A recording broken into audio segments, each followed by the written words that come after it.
Hi there, my name is Joe Reynolds. I'm a current freshman of Bloomsburg University. I'm originally from Wolverhampton in England.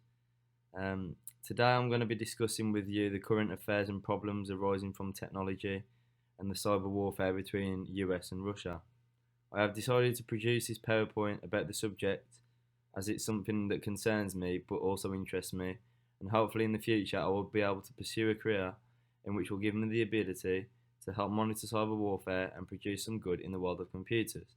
So, without further ado, let's begin.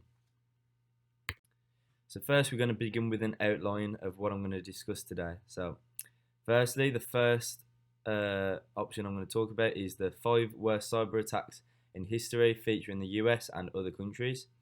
Secondly, the cyber confrontation in present day between US and Russia, as well as the possible US cyber attack on the Russian power grid. Thirdly, is the global consequences of the escalating US and Russia cyber conflict. And lastly, I will conclude the topics that I've discussed. So, before I begin on this slide, I just want to mention that there is an interesting statement that was made by the former US Secretary of Defense, Leon Panetta, who exclaimed that a cyber attack perpetration by nation states or violent extremist groups could be as destructive as a terrorist attack on 9/11. This actually suggests how cyber attacks are and what power they have to potentially ruin the world. The late 20th century was the period when the internet was born, which was aimed to be used for beneficial and constructive purposes.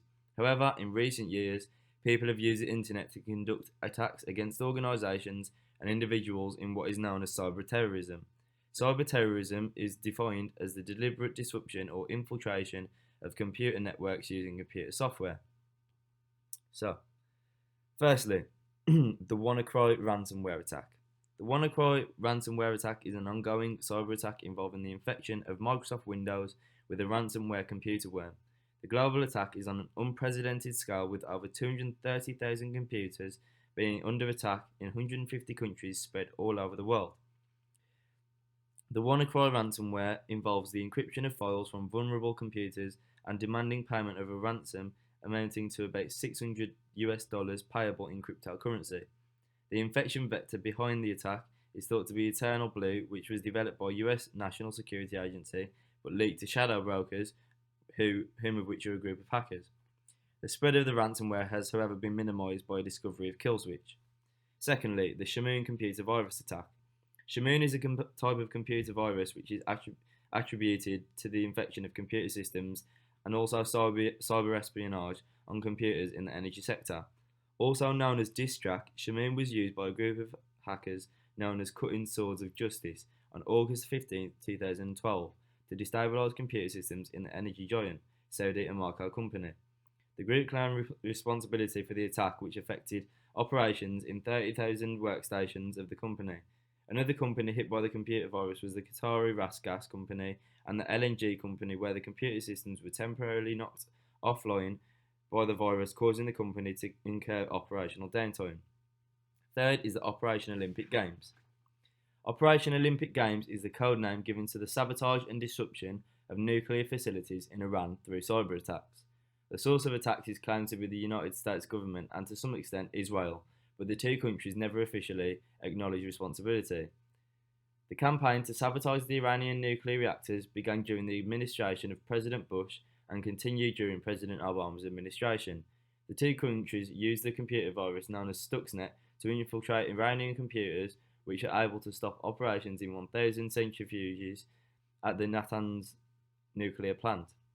However, the infection of computers was not limited to the nuclear facility, with the bug spreading to several personal computers in the surrounding region. Fourth, Operation Shady Rat. Operation Shady Rat is the code name to an ongoing cyber attack aimed at government institutions and businesses in 14 different countries across the globe, and even international organisations such as the United Nations. Operation Shady Rat involved the infiltration of computer systems and stealing valuable and sensitive documents from the computers. Dmitry Alperovich, who named the cyber attack, led investigations to establish the source of the computer attacks. Due to a spike in the attacks in days preceding the 2008 Summer Olympic Games in China, analysts believe that the attacks were sponsored by the Chinese government. And the last one we're going to discuss is the Titan Rain. Titan Rain is the code name given to a series of cyber attacks on American computer systems, which occurred in the early 2000s. The attacks were focused on the main contractors of the Department of Defense, including Redstone Arsenal, NASA, and Lockheed Martin. The cyber attacks were in the form of cyber espionage, where the attackers were able to gain sensitive information from the computer systems. Further investigations to establish the cause of the attack showed that the Chinese military had a hand in their execution, a claim the Chinese government vehemently denied. Other sporadic attacks were directed to the British Ministry of Defence, an act which severely strained foreign relations between the UK and China.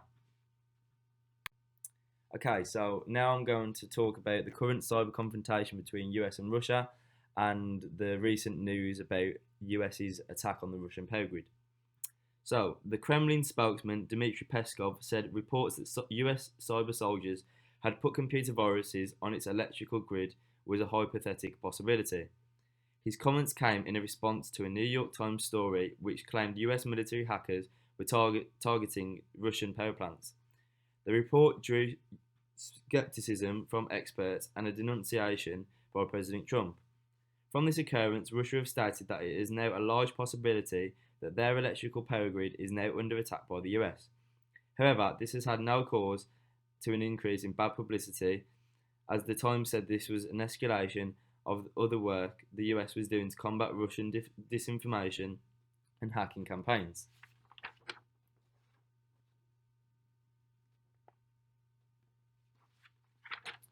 Mr. Peskov said President Trump had dismissed the allegations made in the Times, calling them fake news.